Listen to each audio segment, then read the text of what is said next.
Noticiario 1936. Los 150 días que cambiaron la historia de España.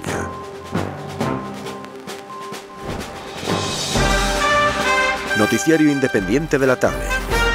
Desde nuestros estudios de la calle Antonio Maura de Madrid.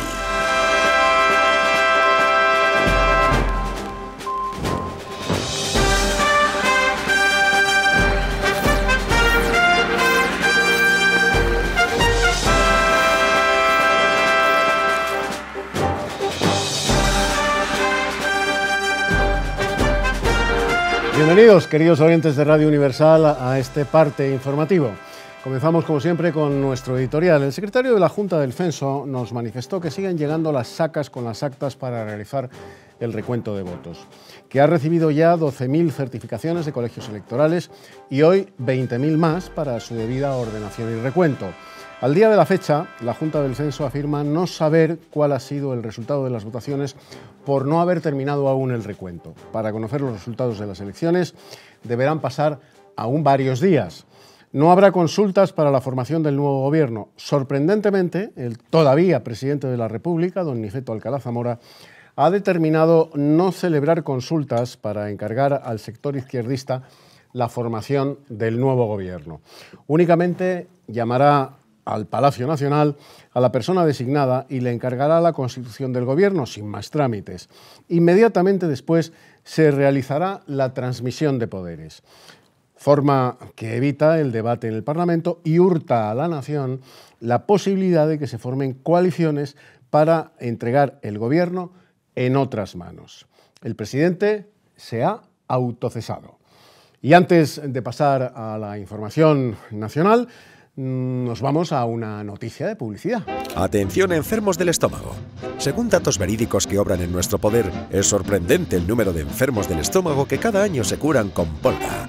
Este producto, descubierto por un eminente farmacéutico español, se ha demostrado que neutraliza en pocos minutos la acidez del estómago, causa principal de las digestiones pesadas, dolor, ardor y peso del estómago, así como de los vómitos, eructos agrios y mal sabor de boca. Deja de sufrir. Comprimidos Volga. Y vamos ya con la página de información nacional en nuestro boletín de Radio Universal. Los periódicos de izquierda dan cuenta de que en el día de ayer han cruzado la frontera portuguesa el exministro de la Gobernación, señor Salazar Alonso, y el exgobernador general de Asturias, don Ángel Velarde. A Gibraltar ha llegado acompañado de su esposa, don Eloy Vaquero, que era ministro de la Gobernación al estallar el movimiento de octubre de 1934. El miedo ante la que se anuncia terrible venganza del Frente Popular está provocando estas huidas de España. Declaraciones del jefe de la Unión Republicana en las que afirma que el futuro gobierno será presidido por el señor Manuel Azaña, ya que según las fuentes, los datos oficiales conocidos hasta ahora dan al Frente Popular 240 actas, al Centro 45 y el bloque de derechas 176. Y nos pasan un boletín de última hora de nuestra redacción. Leemos ahora una nota de la UGT que, como digo, nos pasa en este momento nuestro compañero de redacción con el sello del Sindicato Profesional de Obreros Metalúrgicos de Barcelona pidiendo calma a sus afiliados y que se atengan en sus acciones a las directrices dadas por el sindicato, la UGT. Continuamos. La reposición de ayuntamientos en Cataluña ya se ha producido y toma de posesión también de diversos alcaldes y concejales de estos ayuntamientos de 1934. Entre ellos figuran los siguientes: Tarragona, Lérida, Sabadell, Mataró, Hospitalet de Llobregat, Masnou y Cerdedeu. A pesar del hecho de que la mayoría de sus consejeros efectivos están procesados y en el mismo caso se hallan algunos suplentes por los sucesos de 1934. Y hay que dar nota de una noticia luctuosa. En el equipo quirúrgico ha fallecido el anciano Santiago Rubio, que, como recordarán nuestros oyentes, resultó herido en las manifestaciones que ayer se dirigieron a la cárcel Modelo a reclamar la salida de los presos de la Revolución de 1934, de octubre del 34. Les dejamos ahora con un mensaje publicitario de nuestro patrocinador, Barón Dandy.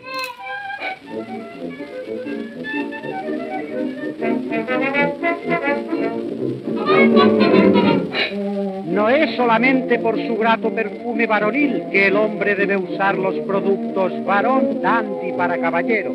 Es por asepsia, por higiene, por pulcritud, siempre y únicamente varón dandy. Continuamos nuestro boletín informativo en Radio Universal, abriendo ahora página de información internacional. En la carta del Episcopado de México a los católicos de España, estamos hablando de la persecución religiosa en México, a los católicos, como digo, de España, Inglaterra, Estados Unidos, Filipinas y repúblicas hispanoamericanas, declara que la Iglesia mexicana está viviendo una terrible situación llena de angustia y pide su apoyo para que cese esta persecución. Y en el campo de la actualidad tenemos que reseñar que, a pesar de la convulsa situación política y social en que vive España, la vida cultural afortunadamente continúa. Se estrena en España, atención, La Kermés Heroica. Es una comedia francesa del director belga Jacques Feyder, ambientada en el Flandes del siglo XVII, convertida en una sátira sobre la guerra, el valor y el honor, en la que actúan los actores François Rosay, Jean Murat y Louis Jouvet. Y nos despedimos con un tema musical de nuestra selección que esperemos haga sus delicias. Estrella de plata, la que más reluce, porque me llevas por este calvario llenito de cruces, tú vas a caballo. Bueno, pues nos trasladamos al presente, al año 2019, al siglo XXI, desde febrero de 1936. Está con nosotros para explicarnos los acontecimientos del día de la jornada Jorge Álvarez, él es historiador de la Universidad CEU San Pablo. Muy bienvenido, querido Jorge. Muchas gracias, Eduardo. Encantado de tenerte aquí. Esperemos contar contigo para más intervenciones. Bueno, vamos a empezar por el informativo de hoy, el noticiario de 1936. ¿Quién era Niceto Alcalá Zamora? Es una figura fundamental en la Segunda República. Él había sido político durante la época de la restauración del reinado de Alfonso XIII y era de derecha liberal pero republicano. Él estaba muy desilusionado con la monarquía y es uno de los grandes artífices del Manifiesto de San Sebastián, por el cual la candidatura republicana consigue presentarse a las elecciones de 1931. Y por eso va a ser el primer presidente, el Consejo de Ministros de la República.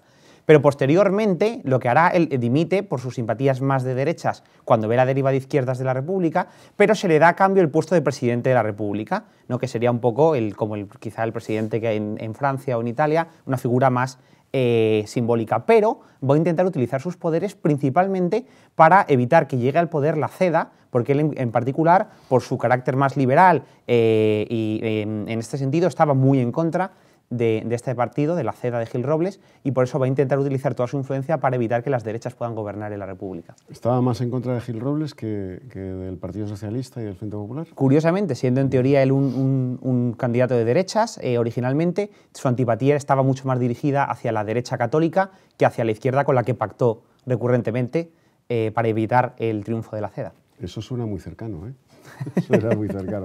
Bien, Jorge, vamos a ver. En el noticiario hemos hablado de pues 3 personas que huyen de España. Eloy Vaquero, Salazar Alonso y Ángel Velarde. ¿Por qué abandonaron España? ¿Era tan grave la situación realmente? Bueno, aquí vemos una cosa muy simbólica de la situación política de febrero del 36. Estas personas eran altos cargos del gobierno, habían ocupado cargos importantes durante el gobierno de la República previa a las elecciones de febrero del 36 y huyen precisamente por miedo a las represalias que están empezando a sufrir todas aquellas personas que no tienen o que no son percibidas como próximas al Frente Popular una vez se hace con el control del gobierno. Y entonces vemos como muchos gobernadores, muchos miembros de la administración civil efectivamente tienen que huir de España porque no solo se les está echando de sus puestos, sino que algunos están sufriendo directamente amenazas y coerciones. Se les está purgando, literalmente, se está llevando a cabo una purga en sus puestos, ganados además en la inmensa mayoría de los casos, por no decir en la totalidad, por oposición. O sea, pero que sin embargo el Frente Popular consideraba que eran antirrevolucionarios y por lo tanto los purgó. Enemigos del pueblo. Efectivamente. En el plano internacional, en el informativo de hoy hemos destacado algo muy importante que bueno, para los españoles de hoy sencillamente no existe, que es la revuelta de los cristeros en México. Se desató una persecución religiosa contra los católicos brutal en México. ¿A qué fue debido? Pues porque esto ocurre unos años antes de que en España ocurra precisamente lo mismo, y es porque una unión de fuerzas de izquierda progresista con elementos masónicos y liberales en el gobierno del presidente Plutarco Elías Calles decide intentar acabar con la influencia de la Iglesia Católica en la sociedad mexicana, persiguiéndola, intentando ponerla bajo el control directo del gobierno. Y los feligreses mexicanos se rebelan y tenemos la cristiada, que es una auténtica guerra civil de consecuencias durísimas en México, que termina con la derrota de los cristeros y la durísima represión del gobierno contra la Iglesia Católica, su jerarquía, los sacerdotes y gran parte del pueblo católico. Y esta es una situación que se estaba dando en estos años en México, se empezaba precisamente ahora a remitir y que curiosamente va a saltar a España con características muy similares cuando la República del Frente Popular se haga con el control del gobierno. Muy similares en el contenido y en el continente, porque en España fue también brutal la persecución a la Iglesia Católica por parte del Frente Popular. Empezó en el 31, nada más proclamarse la República, con la quema de conventos, y ya con el Frente Popular fue el Desideratum. En el ámbito internacional también hemos destacado en nuestro noticiario, el 36 de hoy, que ya estaban empezando los primeros compases de la tirantez entre Alemania y Polonia, ahora en la Alta Silesia. Bueno, ¿a qué fue debido esto? Sí, efectivamente este es el momento en el que Hitler está empezando a llevar su programa internacional, ¿no?, de expansión, y esto se debe básicamente a que él había conseguido el poder, entre otras muchas cosas, prometiendo a los alemanes que iba a reintegrar a Alemania todos los territorios que le habían sido arrebatados después de la derrota en la Primera Guerra Mundial. Gran parte de Polonia, que era una nación que no existía antes de la Primera Guerra Mundial, había desaparecido en el siglo XVIII y se volvió a crear después de la Segunda Guerra Mundial, de la Primera Guerra Mundial, se había creado precisamente arrebatándole territorios a Alemania, y en esos territorios había una amplia población germánica que quería volver a Alemania. Entre ellas, por ejemplo, es la Alta Silesia. Entonces, esta tirantez viene precisamente de los intentos de Hitler de anexionarse estos territorios de población germánica que han sido separados de la nación alemana. Que es lo que da luego origen, el 1 de septiembre del 39, pues al inicio de la guerra en Europa, que no la guerra mundial. Efectivamente. Hasta ese momento, bueno, pues Francia e Inglaterra aguantaron la recuperación de los territorios étnicos de Alemania, por así decirlo. En Austria, los Sudetes. Efectivamente, pero ya la invasión de Polonia, debido al pacto que había firmado Polonia con Gran Bretaña, bueno, pues desata la guerra en Europa, que no la guerra mundial, que eso vendría después.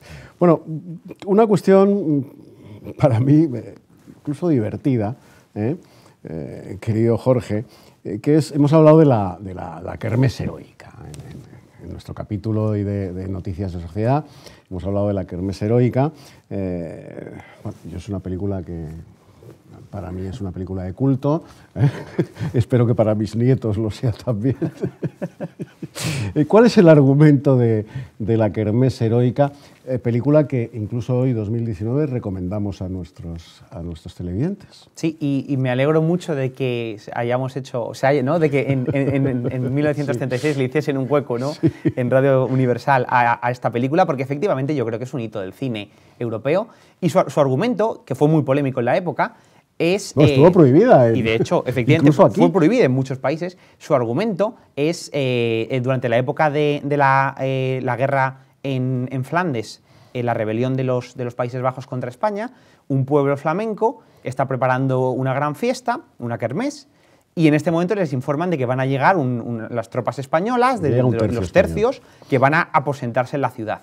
Y los flamencos, todos los hombres del pueblo, absolutamente aterrados ante la perspectiva de que vienen los españoles, lo que deciden es esconderse. El maestre, el alcalde del pueblo, finge estar muerto para no tener que lidiar con los españoles, y lo que hacen es entonces abandonar a sus mujeres, que se quedan solas. Sí. Las mujeres lo que van a decidir es seguir haciendo la fiesta, pero con los soldados españoles. Esa escena del tercio español entrando en ese pueblecito, los hombres escondidos y las mujeres en las contraventanas, mirando, bueno, con determinados ojos a los soldados españoles, es sencillamente sencillamente prodigiosa, maravillosa. Y la película cinematográficamente además es una maravilla, de hecho ganó varios premios internacionales, entre ellos el de Venecia. Sí, es una película, ya les digo, que yo les recomiendo encarecidamente para recuperar determinado espíritu, ¿verdad, Jorge? Bueno, pues Jorge Álvarez, muchas gracias por haber estado con nosotros, va a repetir, sin duda de ningún género, y a todos ustedes, ya lo saben, hasta mañana en el noticiario 1936. Les espero. Adiós, amigos.